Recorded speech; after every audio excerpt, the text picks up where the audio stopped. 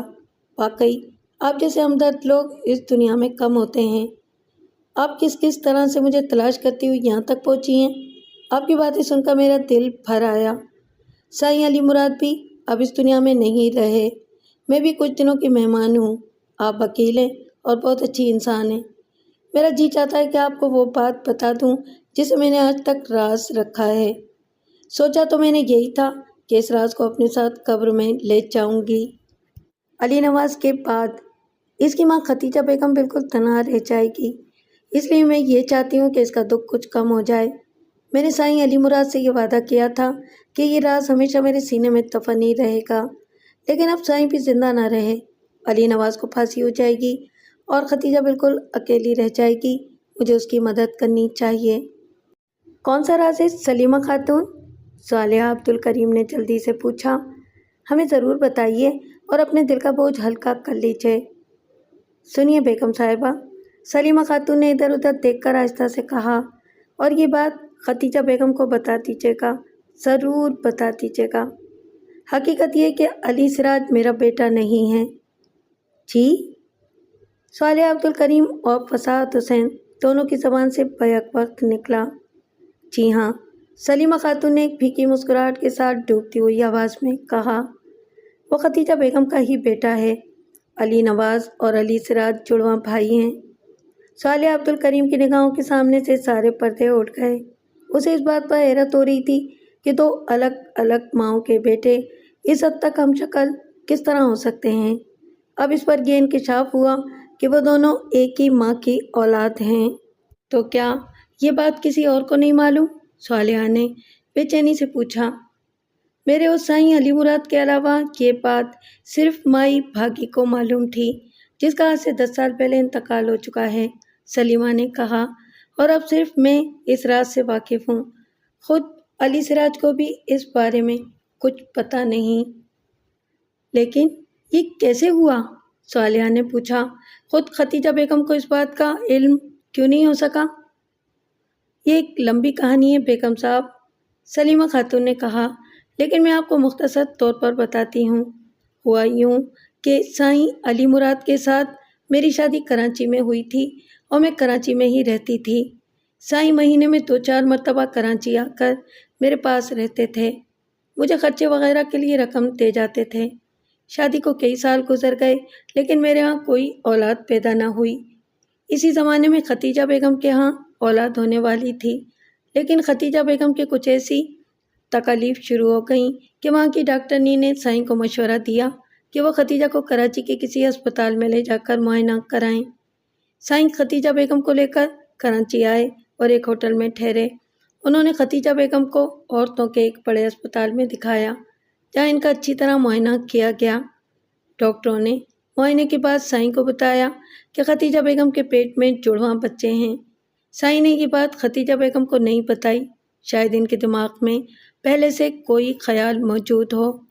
سائیں نے یہ بات مجھے بتائی اور میں نے سائیں کے قدموں میں جھک کر التجا کی کہ اگر ختیجہ بیگم کے 2 بچے پیدا ہوں تو ان میں سے ایک بچہ مجھے دے دیا جائے، لیکن اس طرح کہ ختیجہ بیگم کو اس کی خبر نہ ہو۔ سائیں میری اس بات کو فوراً مان گئے، شاید ان کے دماغ میں خود بھی یہی خیال پہلے سے موجود تھا۔ بہرحال انہوں نے مجھ سے وعدہ کیا کہ وہ ایسا ہی کریں گے۔ مائی بھاگی سائیں کے گھرانے کی پرانی ملازمہ تھی اور اس نے سائیں کو بچوں کی طرح اپنی گود میں کھلایا تھا۔ وہ سائیں پر اپنی جان چھڑکتی تھی اور اسے میری اور سائیں کی خفیہ شادی کا بھی علم تھا۔ وہ گاؤں سے ان دونوں کے ساتھ کراچی آئی تھی۔ سائیں نے مائی بھاگی کو اعتماد میں لیا اور وہ اس بات پر راضی ہو گئی۔ قصہ مختصر یہ کہ ختیجہ کو اسپتال میں داخل کرایا جہاں اس کا آپریشن کیا گیا اور 2 جڑواں بیٹے پیدا ہوئے۔ حسب وعدہ ان میں سے ایک بیٹا میرے حوالے کر دیا گیا اور ختیجہ کو ہوش میں آنے کے بعد بتایا گیا کہ اس کے ہاں 2 بیٹے پیدا ہوئے تھے جن میں سے ایک مر گیا۔ اسپتال کے عملے کے لوگوں کو سائیں نے کچھ دیر دلا کر خوش کر دیا۔ سائیں نے خود ہی ایک بیٹے کا نام علی نواز اور دوسرے کا علی سراج رکھا۔ علی نواز کی پرورش اس کے باپ اور ماں نے مل کر کی جبکہ علی سراج کو تنہا میں نے سنبھالا۔ علی سراج 10 سال کا تھا تب میں شکر چلی آئی۔ ایک ہی ماں کے بیٹے ہیں دونوں، ختیجہ کے ہی بیٹے ہیں۔ اب ختیجہ کی مرضی ہے کہ اپنے بیٹے کو جائیداد میں سے حصہ دے یا اسے دھتکار دے۔ میرا کیا ہے، میں تو قبر میں پاؤں لٹکائے بیٹھی ہوں۔ صالحہ کا دماغ سائیں سائیں کر رہا تھا۔ صورتحال اس طرح اچانک بدل جائے گی اس کا اسے احساس بھی نہیں تھا اور اس وقت اس نے سلیمہ خاتون کے کرب کو صحیح معنوں میں محسوس کیا۔ واقعی وہ عورت کس قدر تنہا تھی، کتنی مجبور اور کتنی تنہا۔ اگر علی سراج کو یہ بات معلوم ہوگی تو اس کے کیا احساسات ہوں گے؟ صالح عبد الکریم نے کہا، وہ تو بچپن سے لے کر اب تک صرف آپ کو اپنی ماں سمجھتا آیا ہے۔ اس کے جو بھی احساسات ہوں، سلیمہ خاتون نے اداسی سے کہا، اسے یہ سچ بہرحال ایک نہ ایک دن معلوم ہونا ہی تھا۔ میں آپ لوگوں کو بتا چکی ہوں کہ میں اتنی زیادہ بیمار ہوں کہ اب مجھے اپنے بچنے کی کوئی آس نہیں ہے۔ میں نے سوچا تھا کہ اگلے ہفتے میں اپنے مہربان پڑوسیوں سے درخواست کروں گی کہ وہ کسی طرح مجھے جیل میں علی سراج کے پاس ملاقات کے لیے لے چلیں اور میں وہاں علی سراج کو یہ بتا دوں کہ وہ میرا نہیں ختیجہ بیگم کا بیٹا ہے، علی نواز کا سگا بھائی۔ اسے حقیقت تو معلوم ہونی ہی چاہیے، لیکن اب آپ لوگ میرے پاس آ گئے۔ آپ بہت نیک اور اچھی عورت ہیں، آپ میں بڑی انسانی ہمدردی ہے۔ علی سراج کی رہائی تک میرا زندہ رہنا مشکل ہے۔ آپ سکر جیل میں علی سراج سے ملاقات کر لیجیے گا اور اسے اس کی ماں کے بارے میں بتا دیجیے گا اور پھر ختیجہ بیگم کو بھی بتا دیجیے گا کہ علی نواز کے علاوہ علی سراج بھی اس کا بیٹا ہے۔ وہ جب علی سراج کو دیکھے گی تو خود اس کی سمجھ میں ساری بات آ جائے گی۔ علی نواز کی پھانسی کے بعد وہ علی سراج کو اپنے ساتھ رکھ سکے گی۔ ضروری نہیں ہے سلیمہ خاتون کے علی نواز کو پھانسی ہو جائے، صالحہ نے اس سے کہا۔ یہ بھی ہو سکتا ہے کہ اپیل میں اس کی سزا کم ہو جائے یا وہ بری ہو جائے۔ ابھی تو اپیل کی سماعت شروع بھی نہیں ہوئی۔ جو بھی صورت ہو، سلیمہ خاتون نے کہا، ختیجہ بیگم کو بہرحال معلوم ہونا چاہیے کہ اس کا ایک بیٹا اور بھی ہے اور اس کا نام علی سراج ہے۔ صالحہ نے ایک کافی بڑی رقم سلیمہ خاتون کو دی۔ وہ یہ رقم لینے کے لیے کسی طرح تیار نہیں تھی، لیکن صالحہ نے یہ کہہ کر اسے مجبور کیا کہ وہ یہ رقم اپنی جیب سے نہیں دے رہی ہے۔ صالحہ، عبد الکریم اور فساد حسین وہاں سے چلے آئے۔ اب اس صورتحال پر دونوں کو آپس میں مشورہ کرنا تھا۔ ہمیں فی الحال علی سراج کو اس بات کے بارے میں نہیں بتانا ہے کہ وہ سلیمہ خاتون کا نہیں بلکہ ختیجہ بیگم کا بیٹا ہے، صالحہ نے کہا۔ یہ اس کے لیے ایک بہت بڑا جذباتی دھچکا ہوگا اور ابھی ہمیں اسے کہیں زیادہ اہم بات اگلوانی ہے۔ اگلے دن صالحہ عبد الکریم فساد حسین کو ساتھ لے کر سکر جیل میں علی سراج سے ملاقات کرنے گئی۔ پہلے سے طے شدہ انتظامات کے تحت چند پولیس افسران اور ایک مجسٹریٹ بھی ان کے ساتھ تھا۔ جب صالحہ عبد الکریم اور فساد حسین نے جیل میں علی سراج کو دیکھا تو وہ دونوں حیران رہ گئے۔ حقیقت یہ تھی کہ علی سراج ہو بہو علی نواز کی طرح تھا اور جب تک قریب سے اور بہت غور سے نہ دیکھا جائے ان دونوں میں کوئی فرق تلاش کرنا بے حد مشکل تھا۔ علی سراج نے ان لوگوں کو حیرت سے دیکھا۔ وہ ان میں سے کسی کو بھی نہیں جانتا تھا۔ علی سراج، تم نے اپنے باپ علی مراد کو جس ریوالور سے قتل کیا تھا وہ تم نے کہاں چھپایا؟ صالح عبد الکریم نے پہلے ہی ایک حواس گم کر دینے والے سوال کا تیر علی سراج کی طرف پھینکا۔ میں نے اپنے باپ کو قتل نہیں کیا، علی سراج نے بڑی مشکل سے اکلاتے ہوئے کہا۔ ایسے لوگ موجود ہیں علی سراج کہ جنہیں اس بات کا علم ہے کہ علی مراد کے قاتل تم ہو، صالحہ نے کہا۔ تمہارے خلاف سارے ثبوت مل چکے ہیں، بہتر یہی ہے کہ تم خود اپنی زبان سے سچ بول دو، اس صورت میں شاید تمہاری کچھ بہتری ہو جائے، ورنہ تمہارا برا حشر ہوگا۔ علی سراج خاموش ہو گیا۔ وہ کوئی بہت زیادہ چالاک یا ہوشیار لڑکا نہیں تھا۔ صالح عبد الکریم نے اس کی خاموشی کا فوراً فائدہ اٹھایا۔ اپنے باپ کو قتل کرنے سے چند روز پہلے تم اس سے ملنے اس کے گاؤں گئے تھے، صالحہ نے کہا۔ تم نے اپنے باپ سے جائیداد میں حصے کی بات کی، لیکن اس نے تمہیں ڈانٹ کر بھگا دیا۔ تم سخت غصے رنج و الم کے عالم میں وہاں سے چلے آئے اور پھر تم نے چند روز کے بعد اسے قتل کر دیا۔ تمہارا خیال تھا کہ تمہاری جگہ علی نواز پر شبہ کیا جائے گا، کیونکہ تم نے اپنی ماں سے سن رکھا تھا کہ علی نواز بالکل تمہارا ہم شکل ہے۔ تمہیں شاید یہ بات بھی معلوم تھی کہ علی نواز آج کل اپنے باپ سے ناراض ہے۔ نہیں، مجھے یہ بات نہیں معلوم تھی، علی سراج کی زبان سے بے ساختہ نکلا۔ لیکن تمہیں یہ خیال تو ضرور تھا کہ تمہاری جگہ علی نواز پکڑا جائے گا، کیونکہ وہاں کے لوگ تمہیں نہیں جانتے تھے، صالح عبد الکریم نے جلدی سے کہا۔ وہاں مجھے کوئی نہیں جانتا تھا، علی سراج بے سوچے سمجھے بول رہا تھا، اور اسی لیے تم جب بھاگ نکلے تو لوگوں نے تمہارے دھوکے میں علی نواز کو پکڑ لیا، صالحہ نے کہا۔ لیکن جانتے ہو، اب یہ بات ظاہر ہو چکی ہے کہ تم ہی اپنے باپ کے اصل قاتل ہو۔ تمہارے فرار کے راستے اب بند ہو چکے ہیں۔ تم نے اپنے باپ علی مراد کو خود قتل کیا اور اپنے بھائی علی نواز کو پھنسایا۔ میرا کوئی باپ نہیں ہے، میرا کوئی بھائی نہیں ہے، میرا کوئی نہیں ہے سوائے میری ماں کے۔ اچانک علی نواز پر ایک ایذانی سی کیفیت طاری ہو گئی اور وہ پھوٹ پھوٹ کر رونے لگا۔ جو کچھ وہ کہہ رہا تھا وہ ساری باتیں قلم بند کی جا رہی تھیں۔ وہ ریوالور کہاں ہے جس سے تم نے اپنے باپ پر گولی چلائی تھی؟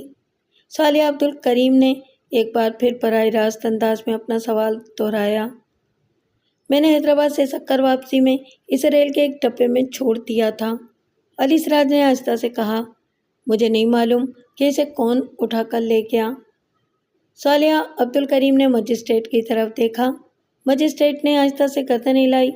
علی سراج اپنے جرم کا اقرار کر چکا تھا، وہ ایک بہت کمزور آدمی ثابت ہوا تھا۔ میں نے اس کیس کے سلسلے میں اپنی محنت و مشقت کی داستان مختصر سے الفاظ میں سنائی ہے جناب والا، صالحہ نے اپنا بیان جاری رکھتے ہوئے کہا۔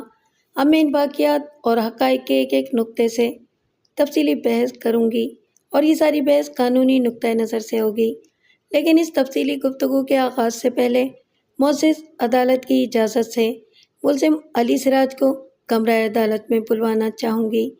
جیسا کہ میں نے عرض کیا، ملزم علی سراج ان دنوں سکر جیل میں چوری کے الزام میں سزا کاٹ رہا ہے، اور میں اس معزز عدالت کی ممنون ہوں کہ اس نے میری درخواست پر ملزم علی سراج کو سکر جیل سے یہاں بلانے کے احکامات صادر فرمائے۔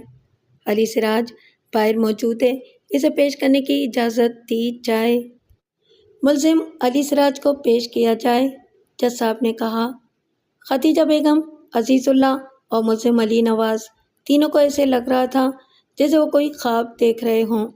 صالح عبد الکریم جو کچھ کہہ رہی تھی اسے سن کر جیسے ان کے اعصاب سن ہوئے جا رہے تھے۔ انہیں یہ کوئی قصے کہانیوں یا فلموں والی بات لگ رہی تھی۔ انہیں یقین نہیں آتا تھا کہ ایسا بھی ممکن ہے، اور جب پولیس کے سپاہیوں کی معیت میں علی سراج کو اندر لایا گیا تو کمرہ عدالت میں پیچھے بیٹھے ہوئے لوگ اپنی نشستوں سے کھڑے ہو کر اسے دیکھنے کی کوشش کرنے لگے، اور جج صاحبان کو لوگوں کو پرسکون رہنے کا حکم دینا پڑا۔ علی سراج کو بھی علی نواز کے ساتھ ملزموں کے کٹہرے میں کھڑا کر دیا گیا۔ دونوں بھائی ناقابل یقین انداز میں ایک دوسرے کو دیکھ رہے تھے۔ ان کی نظروں میں گہرا تحیر تھا، دونوں جیسے آئینے میں اپنی اپنی شکلیں دیکھ رہے تھے۔